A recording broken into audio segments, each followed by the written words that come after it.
السلام عليكم ورحمة الله وبركاته. أعوذ بالله من الشيطان الرجيم. بسم الله الرحمن الرحيم. وما أرسلناك إلا رحمة للعالمين. صدق الله العظيم.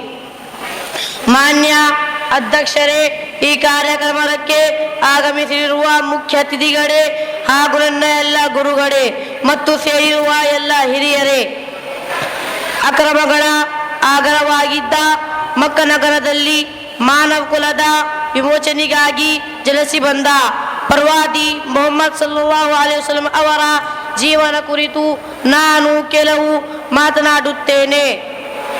ಪ್ರವಾದಿ ಮೊಹಮ್ಮದ್ ಸಲ್ಲಲ್ಲಾಹು ಅಲೈಹಿ ವಸಲ್ಲಂ ಅವರು ಮಕ್ಕ ನಗರದಲ್ಲಿ 571 ಏಪ್ರಿಲ್ 22ನೇ ಸೋಮವಾರ ಇಸ್ಲಾಮಿಕ್ ತಿಂಗಳಾದ ರಬಿಯುಲ್ ಅವ್ವಲ್ನಲ್ಲಿ ಅಬ್ದುಲ್ಲಾ ಮತ್ತು ಆಮಿನಾ ದಂಪತಿಗಳ ಮಗನಾಗಿ ಜನಿಸಿದರು.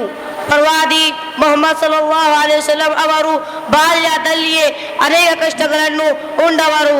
ತಾಯಿಯ ಗರ್ಭದಲ್ಲಿ ಇದ್ದಾಗಲೇ ತಂದೆಯನ್ನು ಕಳೆದುಕೊಂಡರು ಮತ್ತು 6 ವರ್ಷ ಬಾಲಕನಿರುವಾಗ ತಾಯಿ ತೀರಿಕೊಂಡರು.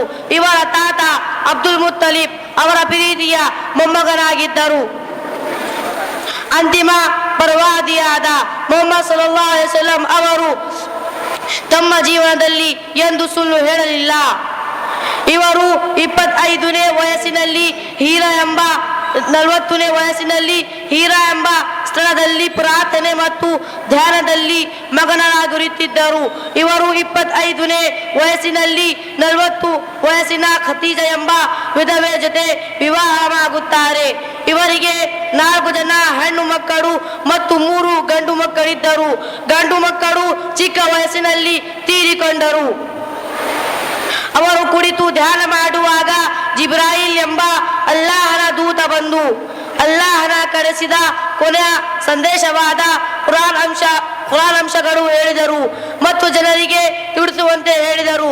ನಂತರ ಮೊಹಮ್ಮದ್ ಸಲ್ಲಲ್ಲಾಹು ಅಲೈಹಿ ವಸಲ್ಲಂ ಅವರು 13 ವರ್ಷ ಮಕ್ಕಾದಲ್ಲಿ ಮತ್ತು 10 ವರ್ಷ ಮದೀನಾದಲ್ಲಿ ಅಲ್ಲಾಹನ ಸಂದೇಶವನ್ನು ಸಾರಿದರು ಮತ್ತು ಜೀವನದುದ್ದಕ್ಕ ಜನರಿಗೆ ಒಳ್ಳೆ ಸಂದೇಶವನ್ನು ಸಾರುತ್ತಿದ್ದರು. ಅಲ್ಲಾಹನ ಹೊರತು ಬೇರೆ ದೇವರಿಲ್ಲ. ದೇವರನ್ನು ಮೂರ್ತಿಯ ರೂಪದಲ್ಲಿ ಪೂಜಿಸಬಾರದು. ವಂಚನೆಯ ಮೂಲಕ ಸಂಪಾದಿಸಬಾರದು. ನೆರೆಯವನು ಹಸದಿರುವಾಗ ಹೊಟ್ಟೆ ತುಂಬ ತಿನ್ನಬಾರದು. ಶುದ್ಧಿ ಇಲ್ಲದೆ ಮಾಡಿದ ನಮಾಜನ್ನು ಅಲ್ಲಾಹನು ಸ್ವೀಕರಿಸಿದಿಲ್ಲ ಎಂದು ಮೊಹಮ್ಮದ್ ಸಲ್ಲಲ್ಲಾಹು ಅಲೈಹಿ ವಸಲ್ಲಂ ಅವರು ಜನರಿಗೆ ಬೋಧಿಸಿದರು. ಕೊನೆಗೆ 63ನೇ ವಯಸ್ಸಿನಲ್ಲಿ ಮರಣ ಹೊಂದಿದರು ಮತ್ತು ಮೊಹಮ್ಮದ್ ಸಲ್ಲಲ್ಲಾಹು ಅಲೈಹಿ ವಸಲ್ಲಂ ಅವರು ಕೊನೆಯ ಪ್ರವಾದಿ ಆಗಿದ್ದಾರೆ. ಇನ್ನು ಮುಂದೆ ಯಾವುದು ಪ್ರವಾದಿ ಬರುವುದಿಲ್ಲ ಎಂದು ಹೇಳುತ್ತಾ ಇಷ್ಟು ಹೇಳಿ ನನ್ನ ಮಾತು ಮುಗಿಸುತ್ತೇನೆ. ಧನ್ಯವಾದಗಳು. ವಮಾ ಅಲೈನಾ ಇಲ್ಲಲ್ ಬಲಾಗ್.